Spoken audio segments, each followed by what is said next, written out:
Good morning, everyone. I'm Dr. Rutuparna. I'll be presenting a case of unilateral panophthalmitis following dengue fever. We know dengue fever is an acute febrile illness caused by a flavivirus transmitted through the bite of female Aedes aegypti mosquito. Clinically, it presents with fever, joint pain, headache, and a macular papular rash.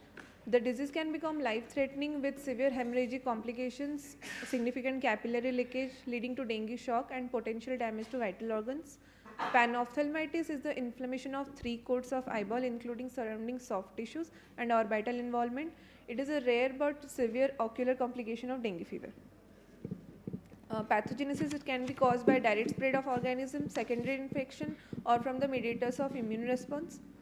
Case summary: a 53-year-old female presented with sudden painful profound diminution of vision since 1 day, pain in right eye since 3 days, swelling of the eyelids of right eye since 3 days, and history of fever 10 days back.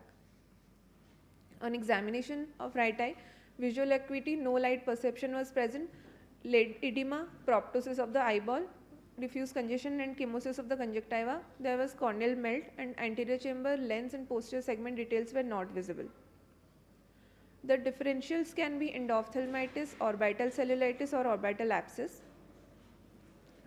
Different points in favor of panophthalmitis: proptosis, conjunctival chemosis, corneal melt, and absence of perception of light.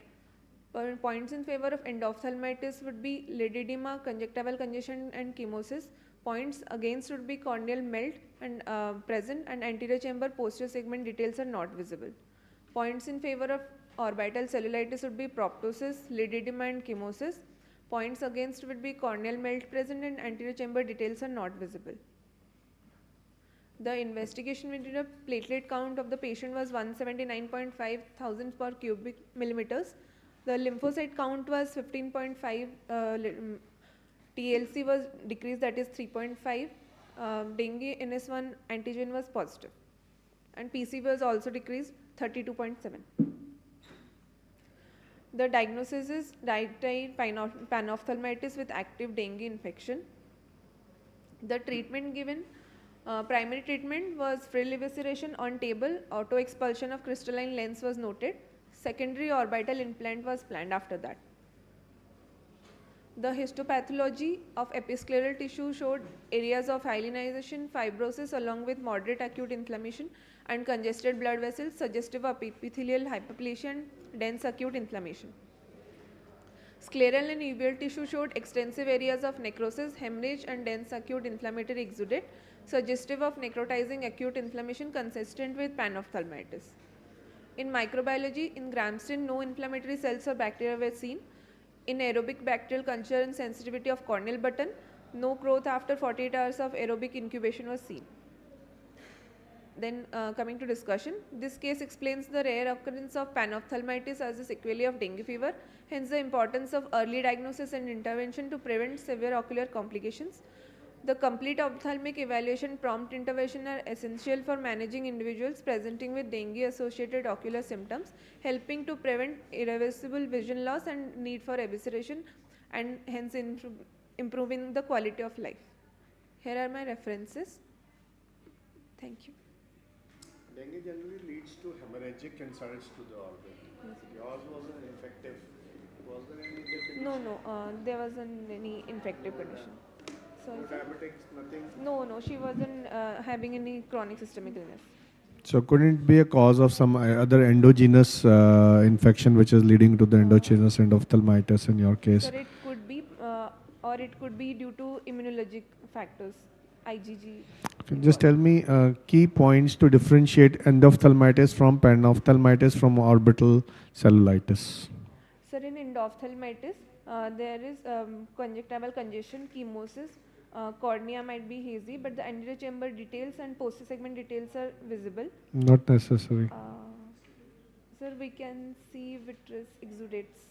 In panophthalmitis, the corneal melt is present, and It can be present in endophthalmitis also.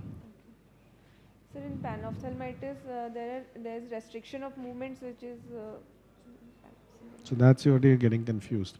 In panophthalmitis, the sclera gets involved, right? In B scan, you have a scleritis.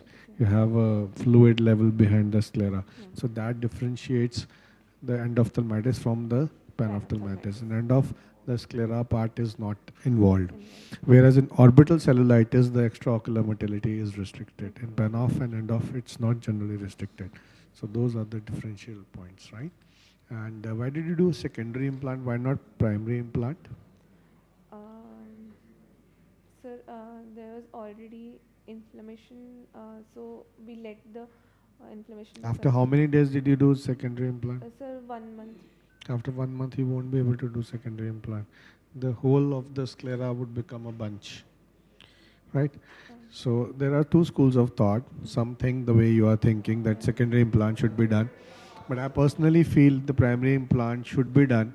What if patient would have an extrusion of the implant? That's the worst thing will happen. Initially, we put conformer and we. Conformer is from the outside, Yeah. na? Implant has to go inside. Yeah, yeah, implant. Has So to if be- you have removed the pathology, if you are giving anti-inflammatory to the patient, most of the time, more than 70% of the times, implant stays in place. Rest 30% you will have to struggle, because in 1 month's time, the scleral part which you would have left after doing evisceration would crumple into a small segment. So you won't have space to put implant within the scleral cup. You will have to do something behind the sclera, or like an enucleation. That won't give that good an effect as you would have as a primary implant. So my take is you should do a primary implant wherever possible, even if you had high chances of implant exposure, right? What was the technique for secondary implant? How much amount of sclera? You said no, free excision was yeah, done. How free much excision. amount of scleral residual was there? Ma'am, actually, I wasn't Acha, present okay, during the okay, surgery. okay. That's why.